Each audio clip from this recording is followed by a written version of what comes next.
France Inter. L'histoire du monde maintenant à 7h moins le quart, c'est avec vous Gallagher Fenwick. Vous nous rapportez une proposition du nouveau président de l'Équateur. Jeter à la mer ce que le pays n'arrive plus à contenir sur sa terre. À peine élu, Daniel Oboa est bien décidé à faire le ménage dans son pays, gangréné par une violence qui explose. 500% d'augmentation du nombre d'homicides entre 2016 et 2022. C'est une société spécialisée dans l'analyse de l'insécurité et du risque à l'échelle mondiale qui le dit. Beaucoup de ces tueries se passent en prison ou sont commanditées depuis ce même lieu. D'où l'idée du chef de l'exécutif, déplacer ce problème en mer. Sur le papier, c'est simple. Il suffit de convertir d'immenses navires en lieux de détention et envoyer tout cela loin des côtes. Mais c'est réaliste ? Le président reconnaît qu'il va d'abord falloir, je cite, tester le dispositif. L'élu dit avoir reçu des offres pour des bateaux pénitentiaires qui chacun peuvent abriter plusieurs centaines de détenus.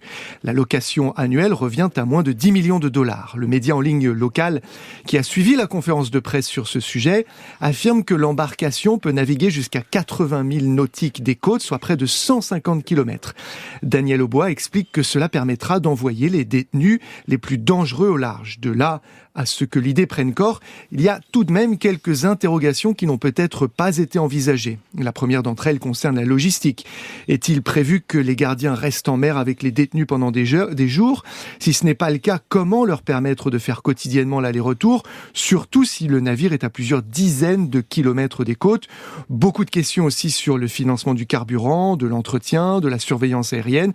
Bref, même si la presse rapporte une réaction enthousiaste de la population qui n'en peut plus des meurtres en série, la réflexion sur ces prisons flottantes ne paraît pas totalement aboutie. Mais sans en venir à cette solution, n'y a-t-il pas d'autres moyens d'endiguer la violence ? Alors si l'idée saugrenue du bateau-prison peut faire sourire, la réalité du pays est véritablement inquiétante. Je vous donne un exemple, celui de la ville la plus peuplée du pays, Guayaquil. Rien que dans les 6 premiers mois de cette année, elle a enregistré 1390 morts violentes, des meurtres par balle, mais aussi des démembrements qui sont souvent la signature des cartels qui s'y affrontent. L'Équateur est en fait victime de sa géographie, coincé entre deux géants de la cocaïne, la Colombie et le Pérou.